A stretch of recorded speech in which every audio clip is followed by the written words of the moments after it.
तन्नो विष्णुरुक्रमः नमो ब्रह्मणे नमस्ते वायो त्वमेव प्रत्यक्षं ब्रह्मा। নমস্কার, দৈববাণী অ্যাস্ট্রোলজি বাংলায় আপনাদেরকে স্বাগত জানাচ্ছি। আমি সৌরভ। আগস্ট মাসের সিরিজ, আগস্ট মাসের রাশিফল নিয়ে আপনাদের সাথে আলোচনা করছি। পুরো মাসটা কেমন যেতে পারে আপনাদের, বিভিন্ন সেক্টর অর্থাৎ চাকরি বাকরি, টাকা পয়সা, আপনাদের শরীর স্বাস্থ্য কেমন থাকবে, পড়াশোনা কেমন হবে বাচ্চাদের, তার সাথে সাথে আপনাদের যে ম্যারিটাল লাইফ, পুরুষ বা স্ত্রী যেই হন না কেন, আপনাদের সাংসারিক জীবন কেমন যাবে, বিয়ে থার জায়গায় কোনো বাধা আছে কি আছে নেই, এই সমস্ত বিষয় নিয়ে আলোচনা করব। এছাড়াও প্রপার্টি আপনারা কিনতে পারবেন কিনা, প্রপার্টি আপনারা বেচতে পারবেন কিনা, ইত্যাদি সমস্ত বিষয়ে ডিটেলস আলোচনা করব। এবং কিছু আরো পয়েন্টস আমি তুলে ধরবো যেগুলো প্রত্যেক মাসে হয়তো আপনাদের হবে না, কিছু কিছু মাসে সতর্কতা অবলম্বন করা দরকার থাকবে, অথবা এক্সট্রা আপনাদের লাইফে আসতে পারে। এবং পরিশেষে সহজ সরল প্রতিকার। এই হচ্ছে আমার টোটাল একটা সেটিং থাকে, মাসিক রাশিফলের একটা থিম থাকে। সেই অনুযায়ী এ মাসে আলোচনা করব কোনটা রাশি বা কন্যা লগ্নকে নিয়ে। রাশি বা লগ্ন কোনটা বেশি মেলে এই নিয়ে একটা ডিটেলস ভিডিও আমার রয়েছে, আপনারা গিয়ে টাইম লাইনে গিয়ে চেক করতে পারেন। আমি এখানে দিয়ে দেবো, আই বাটনের উপরে কোথাও একটা আমি দিয়ে দেবো, আপনারা গিয়ে একটু চেক করে নেবেন। যদি সেইটা আপনারা দেখে নিয়ে থাকেন, আমার এই রাশিফলের ভিডিওগুলো, মান্থলি যে রাশিফলের ভিডিওগুলো, সেগুলো আরো বেশি করে আপনাদের বুঝতে সহজ হবে। আর আমার রেগুলার বেসিস এই চ্যানেলে এবং আমার যে ফেসবুক পেজ রয়েছে, দৈববাণী বলে যে ফেসবুক পেজ রয়েছে, সেখানে নিয়মিত বুধবার আর শুক্রবার রাত্রি 9টা থেকে 10টা 1 ঘন্টা আমি লাইভ আপনাদের সাথে থাকি। আর লাইভ আপনাদের হরোস্কোপকে বিচার করে দিই। যারা আমার কাছে অনেক সময় দূর থেকে আসতে পারেন না, বা একটু জেনে নিতে চাইছেন অল্প বিস্তর, বা অনেকে আমাকে দেখতে চাইছেন যে আমি কেমন ভাবে কাজ করতে পারি, আমার আমার কাজের প্যাটার্ন কি, অনেক রকম বিষয় থাকে, আমি বুঝি সেটা। তার সেই একটাই কারণে আমি আপনাদের সাথে লাইভ থাকি বুধবার আর শুক্রবার, অবশ্যই সেই লাইভ গুলো জয়েন করুন। তো যাই হোক, এবার আসবো মূল আলোচনায়। কি ফল প্রাপ্ত হবে আগস্ট মাস 2024 সালের কন্যা রাশি। প্রথমেই বলবো ট্রানজিট, সঞ্চার, প্ল্যানেটের যে মুভমেন্ট, সেগুলো কি কি হচ্ছে। রবির একটা সঞ্চার মূল, 16 তারিখ রবি ট্রানজিট নেবে, 16ই আগস্ট রবি ট্রানজিট নিয়ে সিংহ রাশিতে আসবে। সিংহ রাশিটা রবির নিজস্ব ক্ষেত্র, স্বক্ষেত্রগত হবে রবি। এটা একদিকে অত্যন্ত ভালো, রবি সাপেক্ষে অন্তত ভালো, কিন্তু কন্যা সাপেক্ষে কতটা ভালো সেটা দেখবো। এরপর আসবো শুক্র। শুক্র মাসের শেষে ট্রানজিট নেবে, 25 তারিখ ট্রানজিট নেবে, নিয়ে সে কন্যা রাশিতেই চলে আসবে। এর ফলটা পেতে পেতে সামনের মাস হয়ে যাবে। আগস্ট মাসে শুক্রের যে সিংহ রাশিতে অবস্থানের যে অবস্থা, মানে ফল, সেটাই আপনারা পাবেন। মঙ্গল 26 তারিখ, মঙ্গল 26 তারিখ মিথুন রাশিতে আসবে। ভাগ্যস্থান অর্থাৎ বৃষ রাশিতে ছিল, বৃহস্পতির সাথে কানেক্টেড হয়েছিল। সেই মঙ্গল বৃহস্পতিকে ছেড়ে, বৃষ রাশি ছেড়ে মিথুনে চলে আসবে 26 তারিখ, অর্থাৎ 26 আগস্ট। এটাও মাসের শেষে হবে। এর পূর্ণ ফল পেতে পেতে আমাদের সেপ্টেম্বর মাস। সুতরাং আগস্ট মাসে কিন্তু আমরা 9th হাউস অর্থাৎ বৃষ রাশিতেই যে মঙ্গলের পজিশন, সেটার উপরই ফলটা পাবো। এরপর আসবো মূল প্ল্যানেট বুধ, কন্যা রাশির যে লর্ড সেই বুধ। বুধ বক্রী অবস্থায় যাবে। বুধ 5 তারিখ থেকে 29 তারিখ পর্যন্ত পুরো মাসটা প্রায় বক্রী থাকবে, 3-4 দিন 5 দিন ছেড়ে। 5ই আগস্ট বক্রী হবে, 29 আগস্ট তার বক্রগতি সে ছাড়বে। বক্রী হচ্ছে কোথায়? বক্রী হচ্ছে সিংহ রাশিতে। সিংহ রাশিতে বক্রী হয়ে 22 তারিখ, 22 আগস্ট সে কর্কট রাশিতে ঢুকবে, অর্থাৎ ব্যাকওয়ার্ড মোশনে আসবে। একটা আগের যে রাশি, যে রাশিতে অবস্থান করে কোনো প্ল্যানেট বক্রী হয়, সে বক্র থাকাকালীন কিছুদিন পরে সে আবার আগের রাশিতে গিয়ে একটা প্রভাব বিস্তার করে। তাই বুধও কিন্তু কর্কট রাশিতে 22 তারিখ আসবে। এটা খুব ইম্পর্টেন্ট কিন্তু ফ্যাক্টর। এবার একটু আকাশের পুরো চিত্রটাকে বোঝার চেষ্টা করবো। রাহু ট্রানজিট নেই, রাহু মিনেই অবস্থিত হয়েছিল, মিনেই অবস্থিত হয়ে থাকবে পুরো মাসটা। শনি রেট্রো বক্রী অবস্থায় কুম্ভ রাশিতে পুরো মাসটা অবস্থান করবে। কেতু কন্যা রাশিতেই বসে রয়েছে, এরও কোনো ট্রানজিট নেই। বৃহস্পতির কোনো ট্রানজিট নেই, বৃহস্পতি 9th হাউস বৃষ রাশিতে বসে রয়েছে। আকাশের চিত্র অনুযায়ী এই মাসটা কন্যা কিরকম ফল পেতে পারে সেটা আলোচনা করব। হেলথ ইজ ওয়েলথ, শরীর স্বাস্থ্য। কন্যা শরীর স্বাস্থ্য ভালো যাচ্ছে না, ভালো যাবেও না। এই মাসেও কিন্তু গন্ডগোলের জায়গা রয়েছে, কিছু না কিছু আপনাদের সমস্যা শরীরের মধ্যে লেগেই থাকবে। আইদার আপনাদের স্কিন রিলেটেড কোনো না কোনো প্রবলেম, পেট রিলেটেড প্রবলেম, গ্যাস অম্বলের প্রবলেম, জর্জারি হয়ে যাওয়া, ইনফেকশন জনিত কোনো না কোনো কিছু সমস্যা ফসা, শারীরিক জায়গাটা ট্রাভেল দিতেই থাকবে, কন্টিনিউ একটা ট্রাভেল দিতে থাকবে। যে 3-4টে কারণ আছে। এক, কেতু অবস্থান। কেতু যে রাশিতে অবস্থান করবে সেই রাশি সংক্রান্ত ব্যাপারে ইগনোরেন্স জায়গা, আপনি আপনার শরীর সংক্রান্ত ব্যাপারে সচেতন নন, সেই জায়গাটার দিকে খেয়াল রাখতে হবে। বুধ রাশিপতি বা লগ্নপতি অবস্থাতেই 12th হাউসে যাচ্ছে, 12th হাউস অর্থাৎ সিংহ রাশিতে অবস্থিত হয়ে থাকবে, সেখানে বক্রি হয়ে যাচ্ছে। স্বাভাবিকভাবে 12th হাউসটাও কিন্তু হেলথের জন্য খুব ভালো রেজাল্ট নিয়ে আসে না, তাই শরীর স্বাস্থ্যের জায়গাটা বুধ এখানে একটা ড্যামেজ করতে চলেছে। শনি ষষ্ঠ ভাব, এটাও রোগ ভাব, রোগ জায়গায় যখন শনির অবস্থান হয় এবং সে বক্রি অবস্থায় অবস্থান, স্বাভাবিকভাবে আপনাদের রোগের জায়গাটাকে কন্টিনিউ দেখাচ্ছে। এবার প্রশ্ন হচ্ছে রোগের মানে ভেলোসিটি কতটা, রোগের স্ট্রেংথ কতটা, সেটা কিন্তু আপনাদের ডিপেন্ড করছে পার্সোনাল হরোস্কোপের উপর। কিন্তু হেলথ, আমি যদি একটা ট্রানজিট ওয়াইজ রেজাল্ট বলি, হেলথ কিন্তু মোটের ওপর ভালো যাচ্ছে না, এটা সতর্কতা অবলম্বন করা দরকার। 9th হাউসের বৃহস্পতি একটা ভালো জায়গা দিচ্ছে। 9th হাউসের বৃহস্পতি নিজে শরীর স্বাস্থ্যের জায়গাটা দেখায়, শুভ জায়গাটা দেখায়, স্বাভাবিকভাবেই আপনাদের সেই একটা জায়গা ভালো আছে। কিন্তু আবার ঘুরে ফিরে শুক্র যে 9th হাউস লর্ড, সে সিংহ রাশিতে এবং সেও নিচস্থ স্থানের দিকে যেতে শুরু করেছে। স্বাভাবিকভাবেই হেলথ নিয়ে কিন্তু ভোগান্তিটা কন্টিনিউয়াস থাকবে। মহিলাদের ক্ষেত্রে বিশেষত একটা সতর্কতা, গাইনো সমস্যা আসার সম্ভাবনা প্রবল ভাবে বৃদ্ধি হচ্ছে এই মাসটা জুড়ে। ভীষণ ভাবে নজর দিন নিজের হেলথের উপরে। অর্থ, মানি, টাকা পয়সা ইত্যাদি জায়গাটা কেমন যেতে পারে কন্যার? দেখো, 2-4টে পয়েন্ট আছে। টাকা পয়সা হাতে প্রচুর কামাবেন, কিন্তু টাকা পয়সা আপনারা কতটা রাখবেন সেটা একটা বিশাল বড় প্রশ্ন চিহ্ন এই মাসে। অকারণ ব্যয়, হঠকারী ব্যয় আপনাদেরকে ভুগিয়ে দেবে। আমি আর্নিং এর দিকটা ভাবছি না, আমি শুধু ভাবছি আপনাদের খরচা কিভাবে কমানো যেতে পারে। সিংহ রাশিটা আপনাদের 12th হাউস, দ্বাদশ ভাব, ব্যয় স্থান। আপনাদের যখন ব্যয় স্থানের ওপর দিয়ে প্রভাব বিস্তার করছে, রবি আসবে, 12th হাউস লর্ড রবি সে যাচ্ছে, সক্ষেত্রে যাচ্ছে। আমি একটু আগে বলছিলাম রবির 12th হাউসের গমন, সক্ষেত্র গমন আপনাদের ভালো না মন্দ। শক্তিশালী প্ল্যানেট যখন তার শক্তিশালী স্থানে আসে, সে শক্তি বৃদ্ধি করবে। রবি অত্যন্ত শক্তি বৃদ্ধি করবে। আপনাদের খরচা, আপনাদের আপনাদের এক্সপেন্স এমন ভাবে হবে যেটা লোকের চোখে পড়তে পারে যে এই লোকটা এত খরচা করছে কোথা থেকে, এটা একটা ব্যাপার। হঠকারী সিদ্ধান্ত কেন বলেছি? বুধ বক্রি হচ্ছে দ্বাদশেই। 12th হাউসে যখন মার্কারি বক্রি হয়, বুধ আমাদের বুদ্ধিকে নির্দেশ করে, আমাদের সিদ্ধান্তের কিছু পয়েন্টকে নির্দেশ করে, বিচারকে নির্দেশ করে, বিশ্লেষণকে নির্দেশ করে। সে 12th হাউসে সেই জায়গাটার ব্যাপার থাকে। শুক্র এক্ষেত্রে ইম্পর্টেন্ট, শুক্র আমাদের বিশ্লেষণী ক্ষমতা, সেইখানটাও কিন্তু শুক্র 12th হাউসটা এত ভারী হচ্ছে যে আপনাদের এক্সপেন্সের জায়গাটা আপনারা কতটা পার্সোনালি কন্ট্রোল করতে পারবেন সেটা কিন্তু ভাবার বিষয় রয়েছে। শনি ষষ্ঠে বসে রোগ, ঋণ, রিপুক এগুলো বাড়িয়ে যাচ্ছে, রোগকে তো বাড়াচ্ছে, ঋণকেও বাড়াচ্ছে। তো স্বাভাবিকভাবে আপনাদের ঋণ মুক্তির জন্য খরচ, এক্সপেন্স যা রোজগার করবেন তার 3 গুণ খরচা। এই প্রবলেমটা কন্যাকে কিন্তু ভাবাচ্ছে, এখনো ভাবাবে। অবশ্যই কোনো ভালো জ্যোতিষের একটা কনসালটেশন নিন, নিয়ে আপনাদের কিছু প্রতিকার করান। এই চৌবাচ্চার জল যেমন ওপর থেকে আপনি জল ভরে যাবেন, তলার যদি ফুটো না বন্ধ হয়, সেই জল যতই ভরতে থাকুন তলা থেকে এক সময় না এক সময় চৌবাচ্চা খালি হয়ে যাবে।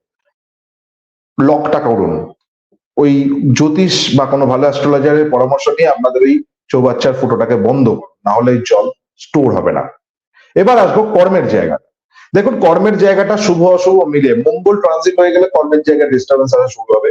কর্মপতি বুধ সেও গিয়ে দ্বাদশে, সেইভাবে কর্মের জায়গাটা আপনাদের খুব বিরাট ভালো বলবো না, তবে হ্যাঁ কিছু কিছু ক্ষেত্রে আপনাদের বেটার হতে পারে। আপনাদের নিজস্ব নিজস্ব যে এবিলিটি, নিজস্ব যে উইল পাওয়ার, তার দ্বারা আপনাদের কাজের জায়গাটা কিন্তু হবে। ডিপ্রেশন আসতে পারে, মাইন্ড মাঝে মধ্যে নড়ে যাবে, কাজ করতে ভালো লাগবে না, সেই জায়গাটা হতে পারে, সেই জায়গাটা সতর্কতা অবলম্বন করা দরকার। এটা ওভারঅল ব্যাপার। কর্মজগতে শত্রুতার জায়গা অবশ্যই আছে, শনি ষষ্ঠে শত্রুতা দেবেই। কেতু রয়েছে আপনাদের রাশিতে, কিভাবে উন্নতি করা যায় কর্মজগতে, কিভাবে আর নিজেকে এক্সপ্লোর করা যায়, এই জায়গাটা কিন্তু এই মুহূর্তে কন্যার ল্যাক। কন্যা বুঝতে পারছে না কিভাবে কি কাজ করা সম্ভব, তো সেটা খেয়াল রাখতে হবে। কন্যার ক্ষেত্রে চাকরির জায়গাটা যদি আসি, চাকরি ক্ষেত্রটা ষষ্ঠভাবে শনি বক্রী অবস্থায় ডিলে দেখাচ্ছে, লেট দেখাচ্ছে। যাই করতে যান চাকরি জগতে সেটা লেট হবে, প্রমোশনের জায়গায় লেট, চাকরি পেতে লেট, সমস্ত জিনিস লেট এবং আটকে যাওয়া, থমকে যাওয়ার জায়গা কিন্তু রয়েছে। এই মাসটাতেও সেই প্রবলেম কিন্তু থাকবে। ব্যবসাতে যদি আসি, সপ্তমে রাহু, হঠকারিক সিদ্ধান্ত ব্যবসা ক্ষেত্রে তো অবশ্যই দিচ্ছে, কিন্তু ব্যবসা ক্ষেত্রে আপনাদের মাঝে মাঝে হাতে প্রচুর পরিমাণে অর্থগম এবং আপনাদের কাছে হঠাৎ অনেক কাস্টমার একত্রে চলে আসা, এরকম বিষয়টা কিন্তু হবে। সেটা কতটা কাজে লাগবে সেটা চান্স খুব কম। রাহু আনিয়ে তো দেবে কাস্টমার, কিন্তু সেই কাস্টমার রিটেন করা, থেকে যাওয়ার ক্ষেত্রে সমস্যা হয়। এরপর আসবো পেশাজীবী যারা মানুষ আছেন, সব পঞ্চমপতি শনি সে ষষ্ঠে গিয়ে অবস্থান করছে, এটা শুভ, এটা খারাপ নয়, কিন্তু সে বক্রী, এটা একটা নেগেটিভ। সবচেয়ে বড় সমস্যা তৈরি করবে বুধ, বুধ দ্বাদশের বক্রী অবস্থায়, শুক্র ওখানে থাকবে। প্রচুর চেষ্টা সত্ত্বেও কিন্তু আপনাদের কাজকর্ম আটকে যাবে। তাই এখন কন্যাকে পুরো একটা রিল্যাক্স মোডে যেতে হবে। কন্যার উপর প্রবল প্রেসার চলছে, কি করলে কি করা যায়, কি করলে কি করা যায় না, এরকম ভাবনা চিন্তা, ডিলেম, মানে একটা কর্মজগৎ নিয়ে সবসময় একটা ডুয়েল থিঙ্কিং মাথার মধ্যে কন্টিনিউ করবে। ভীষণ ভাবে নিজেকে একটা জায়গায় স্থির রেখে ভবিষ্যতের কথা ভেবে এই সময়টাকে পাস করা দরকার থাকে। বিবাহিত জীবনের ক্ষেত্রে রাহু রয়েছে, এটা একটা নেগেটিভ। সপ্তমে রাহু অত্যন্ত খারাপ দেয়, ম্যারেজ লাইফ স্বাভাবিকভাবেই ভালো যাওয়ার কথা নয়, বিবাহিত জীবনও ভালো যাওয়ার কথা নয়। মন্দের ভালো একটাই, অষ্টমপতি সে বৃহস্পতির সাথে থাকবে, পুরো মাসটাই মোটামুটি থাকবে। যতদিন থাকবে ততদিন একটা আউটবার্স্ট হবে না, কোনো সমস্যা, বিবাহিত জীবনের সমস্যা সেটা আউটবার্স্ট হবে না, কন্ট্রোলে থাকবে। কিন্তু মঙ্গল একা যখনই বেরোবে, বৃহস্পতিকে ছেড়ে বেরোবে, পরের মাসে এই চাপটা প্রবল আসতে চলেছে। এই মাসে কিন্তু তুলনামূলকভাবে বিবাহিত জীবনের সমস্যা কম, কিন্তু পরের মাসটা আপনাদের, সে যখন পরের মাস আসবে নিশ্চয়ই বলবো, আমি এই মাসের সতর্কতা একটা ছুঁয়ে দিয়ে যাচ্ছি। সন্তানের ক্ষেত্রটা শুভ অশুভ মিলিয়ে বলা যেতে পারে। সন্তানের স্থান ড্যামেজ হয়ে রয়েছে। দেখুন, পঞ্চম ভাবের অধিপতি যতদিন না সোজাভাবে চলবে, ফিফথ হাউস গন্ডগোলের মানে সেই মানুষের জীবনের সমস্ত কিছু গন্ডগোল, এটা মাথায় রাখার দরকার থাকে। ফিফথ হাউস ভীষণ ইম্পর্টেন্ট একটা হাউস। নাইন্থ হাউস, ফিফথ হাউস আর ফার্স্ট হাউস, অর্থাৎ লগ্ন, পঞ্চম এবং নবম, এই তিনটে জায়গা যদি আপনার ঠিক না থাকে, আপনার লাইফের ব্যালেন্স থাকবে না। পঞ্চম ভাবের অধিপতি শনি বক্রী, নাইন্থ হাউসের বৃহস্পতি আছে, এটা একটা মন্দের ভালো, কিন্তু নাইন্থ হাউস লর্ড দ্বাদশে। আপনাদের সন্তান স্থান এখন মোটেই ভালো না, ওয়েট করতে হবে। সন্তান নভেম্বর মাসের আগে তো আমার কোনোভাবেই সন্তান স্থান নিয়ে খুব পজিটিভ সাইন আসবে না। এরপর আসবো পড়াশোনা, বাচ্চাদের পড়াশোনার জায়গাটা খুব স্বাভাবিক, পড়াশোনার জায়গার ড্যামেজ আসবে, কিন্তু বাচ্চাদের ক্ষেত্রে একটা ভীষণ ভালো একটা পয়েন্ট এখানে রয়েছে, সেটা হচ্ছে নাইন্থ হাউসের বৃহস্পতি। যাই হয়ে যাক না কেন, যত বড় সমস্যাই এসে যাক না কেন, নাইন্থ হাউসের লর্ড বৃহস্পতি, অর্থাৎ টিচারের সাহায্য, গুরুর সাহায্য, যারা স্টুডেন্ট, যারা কিছু শিখতে চাইছে লাইফে, আমি শুধু বাচ্চাদের কথা বলি। কন্যা খুব ইম্পর্টেন্ট, কন্যার এই সময় একটা হিউজ লার্নিং এর টাইম। এই সময় শুধু অর্থ রোজগার, কর্মজগৎ, আমি কেন এডুকেশনে আসছি, সেই এডুকেশনের জায়গাটাতে এই কথাটা কেন বলি সেটা বলছি। এই এক বছর বৃহস্পতি যতদিন নাইন্থ হাউসে রয়েছে, কন্যাকে লার্নিং দেবে। যদি কন্যা শিখতে পারে জীবনে, এর পরের লাইফ তার মারাত্মক জায়গায় চলে যাবে। যদি এই সময়টা সে নিজেকে একটা লার্নিং ফেজের মধ্যে দিয়ে নিয়ে যেতে পারে এবং নিজের স্কিলকে প্রপার ডেভেলপ করায়,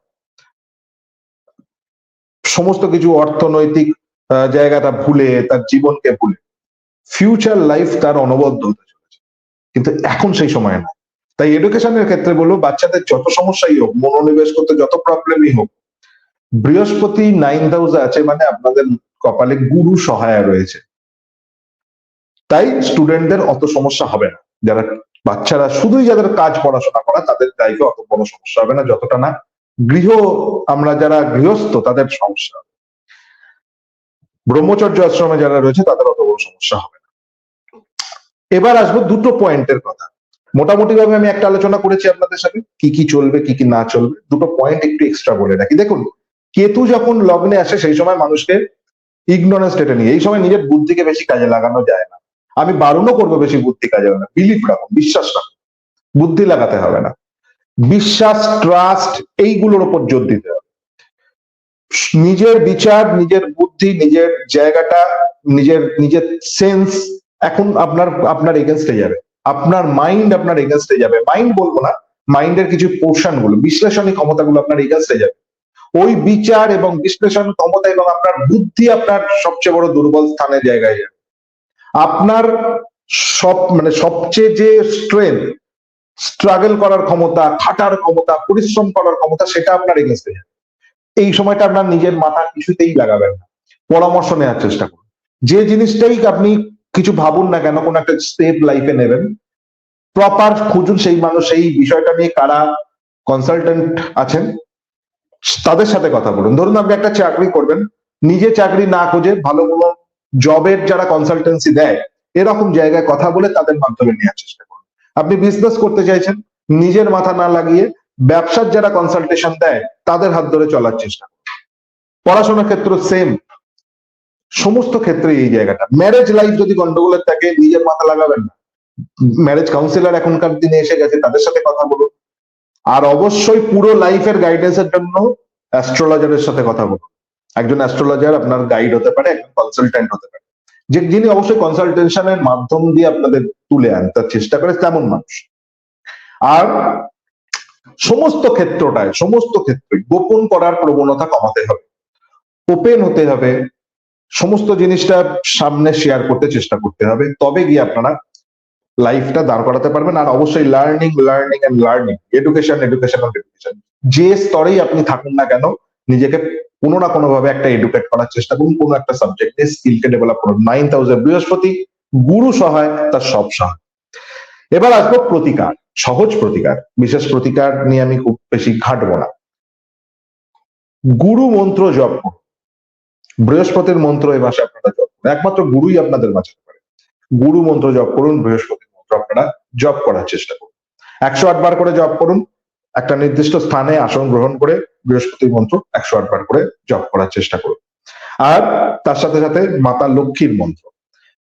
লক্ষ্মীর মন্ত্র আপনারা জপ করার চেষ্টা করুন 108 বার করে। সেখানে আমি কোনো বিশেষ পদ্ধতি বলবো না, শুধু মন্ত্র জপ করতে বলবো। শুধু জপ করুন, শুধু একটা নির্দিষ্ট স্থান এবং নির্দিষ্ট আসনটাকে মেনটেন করুন। সুগন্ধি রাখুন সামনে, খুব ভালো হয়। ঠাকুর ঘরে বসে কোনো অসুবিধা নেই। যে বিছানায় আপনারা প্রতিদিন শোন, দুপুর রাত্রে শোন বা দুপুরে শোন, সেই বিছানায় আপনারা কিন্তু শুয়ে জপ করবেন না। যেখানে শোন, যেখানে রেস্ট নেন, সেই জায়গায় কিন্তু আপনারা বসে জপ করবেন না।